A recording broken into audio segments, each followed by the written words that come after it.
Hey guys, what's up? How you doing today? Welcome back to this YouTube channel. It's your guy Igor here. Today's video I want to talk about freelancing in Canada because I had people asking me about this question for quite some time now. So I'm going to put some light into the shade to show you what it is. So how do I know about freelancing, guys? Driving for Uber, you get a chance to talk to so many people, and some of them happen to be freelancers, so I had a chance to ask them because I was always interested in this topic.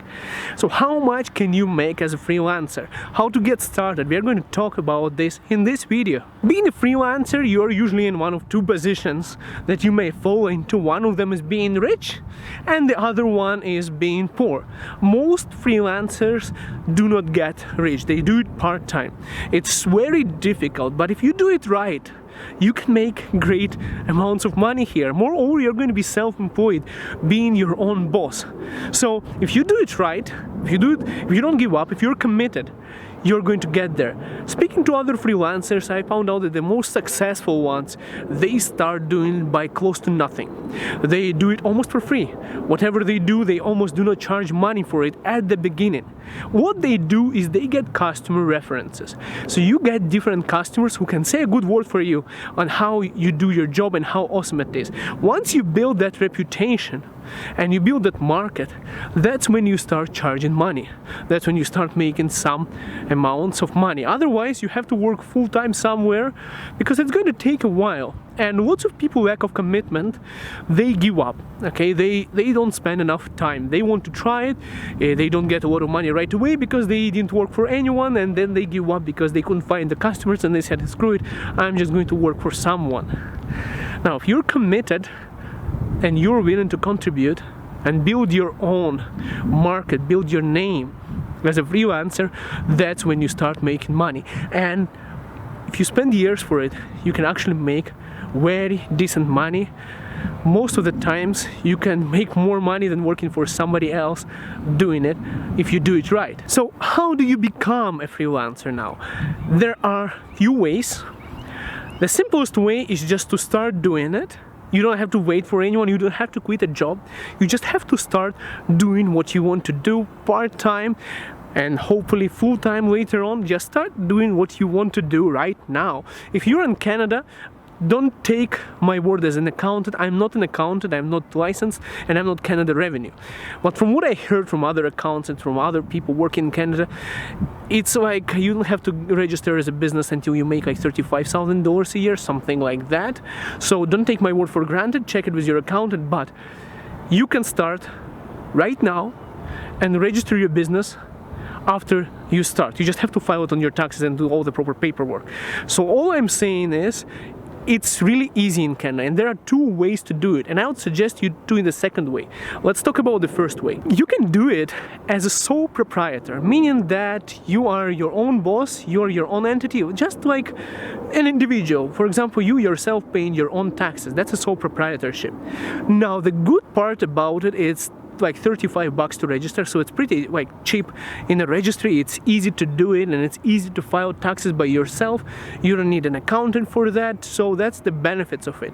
Now, the cons of it is responsibility. That is why I suggest to take the step number 2 and register yourself as a corporation.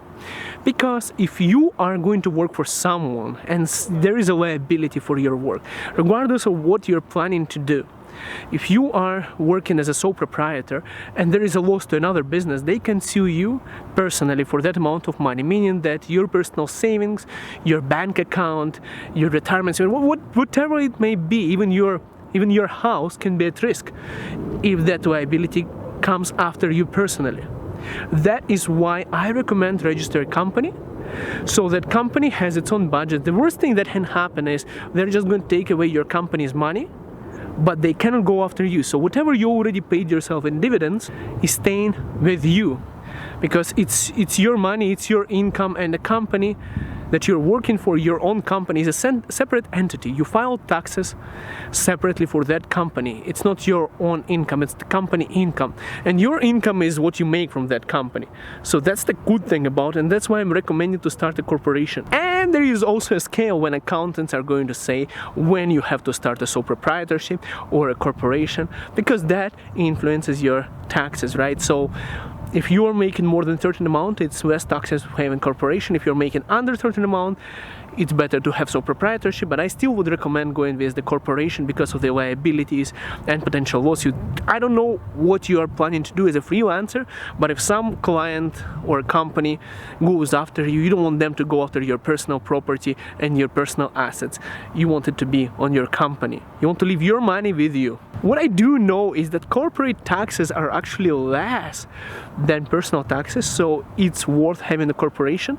It's more expensive to file your taxes. What I'm talking about is it can be $1,000 to file your corporate taxes, and it can be $50 to file your personal taxes. I'm just giving the extreme amounts. I personally filed my corporate taxes in about $280 last year, so I'm just saying. And I have a cheap accountant, and yeah, the guy is not charging too much, so that's great, guys. And for personal taxes, it was $50, which was quite cheap for me to do. I want you all freelancers that are watching this video to comment on how you build your audience. How did you get those clients that you got? How many years it took? Which form of business do you have? Are you a sole proprietor or are you a corporation? Just share that information. It would be very useful to all those people who are watching this video who are wanting to do freelancing, because I'm also interested in this topic, guys. I have my own ideas. I have a model, and I'm working on a business model here and other projects that I cannot disclose right now, but I will. If you're subscribed to this channel, you subscribe and you will find out. They're kind of interesting projects I'm working on at the moment. I'll let you know later on. And yeah, I want everyone to share on what you do, how you got where you got, and which kind of business form you're using, because freelancing it's an interesting job. You can be very successful. You can be doing your passion. You can be doing what you love and getting paid good money versus working for someone. But at the same time, there's lots of people who want to do that, but they give up too early and they do not succeed as much as they wanted to, and they go back working for someone, which is kind of a sad thing, because I'm sure everyone can succeed in freelancing given enough time and dedication to do so. Alright, guys, so you were thinking like this guy made a video and didn't actually share the story that he had from that freelancer. Here you go. The guy was in my car. He said he used to write articles or almost for free for like half a year for different papers, for different marketing agencies, for websites. He did it almost for free here in Calgary, and now he has a client base of people who are willing to say to his future clients that he did an awesome job. Now if he goes to someone and says, I can do this job and I will charge you so much, they are going to ask, why are you charging that much? Did you do this work before, and who are your clients? And he has a list of references now who are going to say, if they call those companies, they're going to say, this guy did this and this for me and it was very good. I do recommend that guy. And that's when he started charging real money. That's when he started doing his freelancing full time. It took him a while. He said lots of work for free and lots of frustration, but he got there, and I'm sure he's going to be charging more and more of his time.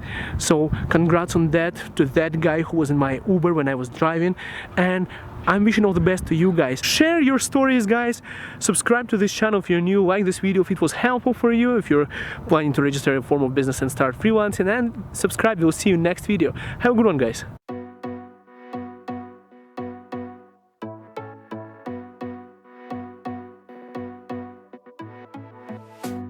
Strawberry lips burning on my skin, craving for you. I tell my